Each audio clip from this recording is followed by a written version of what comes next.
Kenapa ya aku belum punya rumah sendiri?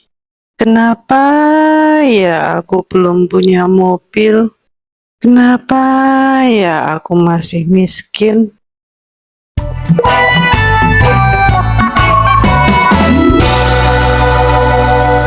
Eka. Hai semua, apa kabar? Ketemu saya lagi di sini dengan RK dari Ruang Kesadaran. Pada kesempatan kali ini, saya akan membahas tentang bagaimana caranya agar teman-teman bisa meraih kesuksesan dengan cara yang mudah dan efektif. Saya juga akan kembali berbagi dengan kamu tentang suatu aspek yang menurut pandangan saya sangatlah penting. Dan saya yakin kalau kamu mau menerapkannya, pasti kamu akan mengalami perubahan hidup yang sangat drastis. Oh iya, ini bisa dipraktekkan untuk semua kalangan dari berbagai profesi ya. Konten ini benar-benar sangat cocok dan bermanfaat buat kamu untuk membantumu menemukan jawaban dari berbagai pertanyaan yang ada di benakmu, yang hingga saat ini masih kepayahan dalam merintis karirnya, atau sedang mengembangkan bisnisnya, atau sedang berjuang untuk mencapai tujuannya. Sebagian besar teman-teman yang mendengarkan konten saya kali ini pasti mengenal otot hanya sebagai bagian fisik dari tubuh kita yang berfungsi untuk menggerakkan tubuh. Padahal, otot tidak hanya ada di tubuh kita secara fisik, tapi ada juga otot yang tidak terlihat, yaitu otot mental. Otot mental adalah kemampuan kita untuk berpikir, belajar, dan memecahkan masalah.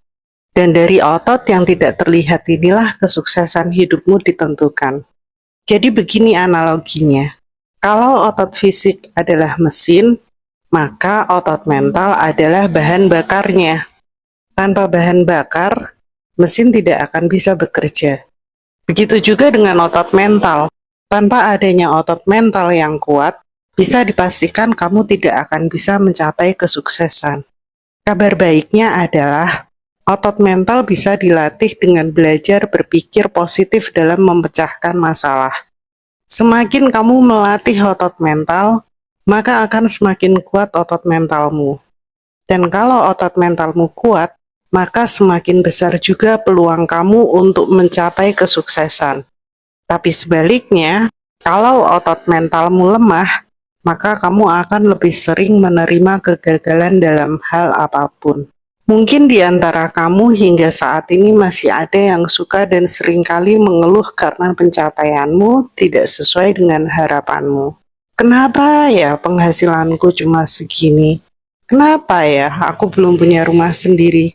Kenapa ya aku belum punya mobil dan lain-lain? Teman-teman, bagaimanapun kondisimu sekarang ini, mau itu gagal ataupun sukses dalam hal ekonomi, karir, dan hubungan, semuanya berkaitan erat dengan kondisi mentalmu. Kalau kamu termasuk orang yang suka dan bahkan terbiasa mengeluh, itu menunjukkan bahwa otot mentalmu lemah. Otot mental yang lemah akan menjadi pribadi yang mudah menyerah dan tidak percaya diri dengan kemampuan diri sendiri. Akibatnya, kamu jadi sering membandingkan dirimu dengan orang lain dan merasa bahwa kamu tidak lebih baik dari mereka. Teman-teman, otot mental yang negatif adalah sesuatu yang kamu latih sendiri tanpa sadar. Orang yang selalu berpikiran negatif biasanya tidak menyadari bahwa mereka telah melatih sifat negatifnya dalam jangka waktu yang lama. Semakin sering kamu berpikir negatif, maka akan semakin sulit untuk berpikir positif. Pikiran negatif juga bisa terbentuk dari pengalaman-pengalaman negatif yang kamu alami di masa lalu. Misalnya, kamu sering mengalami kegagalan. Nah, dari kegagalan-kegagalan inilah yang akhirnya membuat kamu jadi berpikir bahwa kamu tidak akan pernah mendapatkan keberhasilan. Lalu, bagaimana cara melatih otot mental yang lemah menjadi otot mental yang kuat? Oke, Jadi begini, ada banyak cara dan contoh untuk melatihnya. Yang perlu kamu ketahui, awal terbentuknya otot mental yang lemah karena pikiran negatif menguasai diri kita. Sebenarnya, pikiran negatif adalah hal yang wajar, karena hal ini bisa saja dialami oleh setiap orang, terutama ketika merasa lelah, kecewa, dan akhirnya merasa down. Nah, yang jadi masalah adalah ketika pikiran negatif ini menguasai dirimu. Cara yang paling mudah dan cepat ketika pikiran negatif mulai menguasai dirimu adalah dengan sadar sesegera mungkin. Atur nafasmu, jangan biarkan dirimu semakin larut dalam pikiran-pikiran negatifmu itu. Setelah itu, kamu bisa memanipulasi pikiranmu sendiri, walaupun kamu sedang dihadapkan pada kondisi yang tidak mengenakan, tapi kamu harus tetap berusaha untuk mengingat harapan dan tujuan positif kamu, yang tentunya menurutmu masih terjangkau untuk kamu raih. Ketika kamu sudah berhasil menguasai pikiranmu, ubah kalimat-kalimat negatif yang ada di benakmu menjadi kalimat-kalimat positif seperti, tidak akan pernah ada orang yang sempurna di dunia ini, termasuk saya dan orang-orang yang menurut saya lebih baik daripada saya. Tapi setidaknya, saya tetap bisa berusaha untuk menjadi yang terbaik versi diri saya sendiri.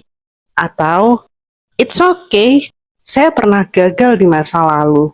Tapi kan tidak ada kata terlambat untuk kembali berjuang meraih kesuksesan saya. Dan masih banyak kalimat-kalimat positif lainnya yang bisa mendamaikan kamu dengan kondisi yang sedang kamu hadapi saat ini. Selain itu, kamu juga harus menghentikan kebiasaan-kebiasaan buruk yang membuat kamu jadi berpikir negatif.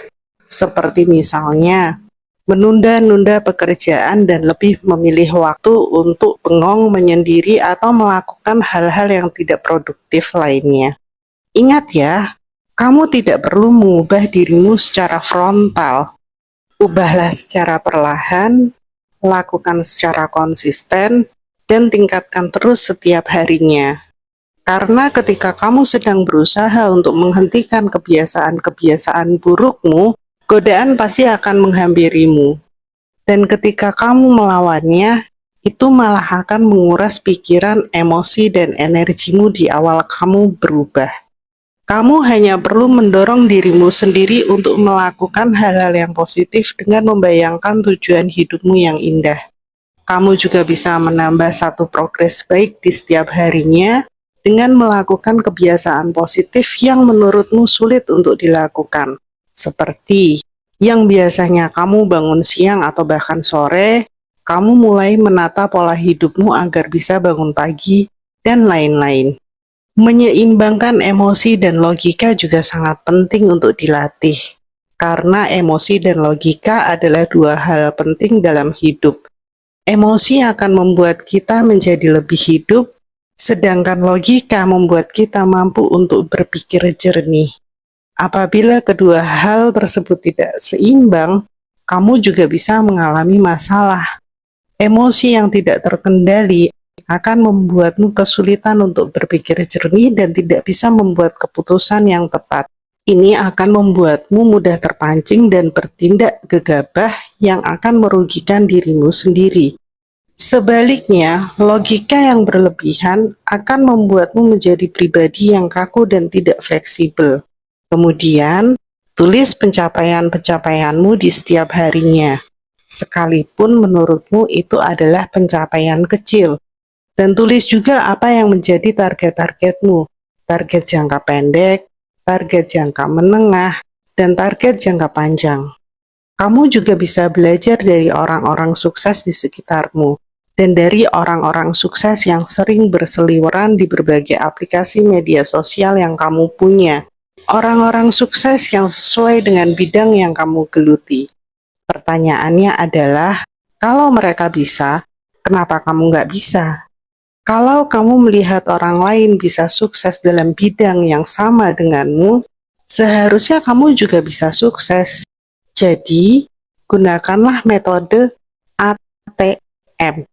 Amati, Tiru, modifikasi.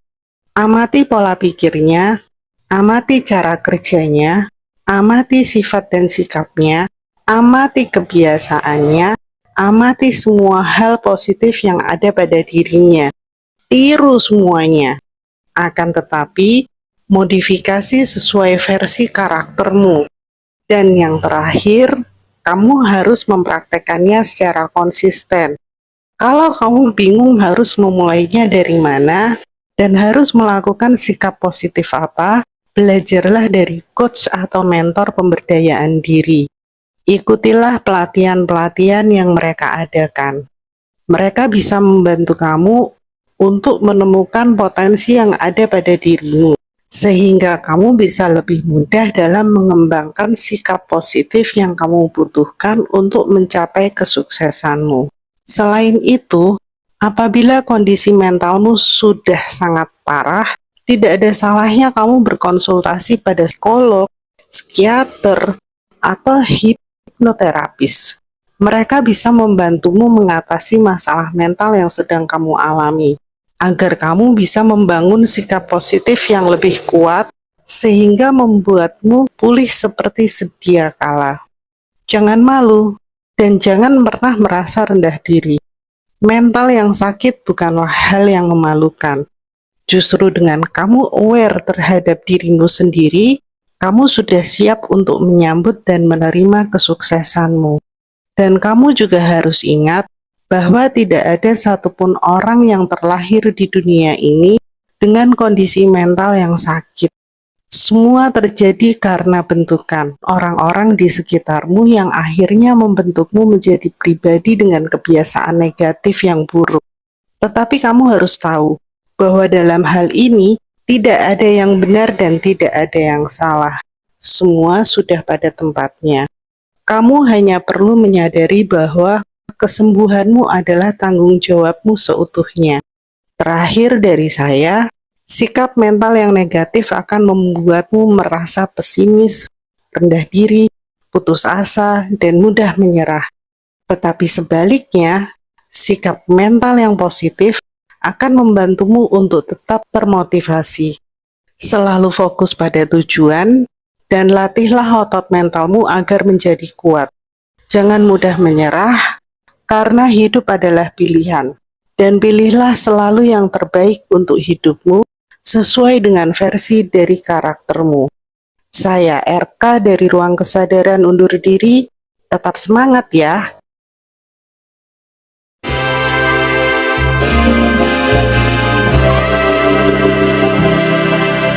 RK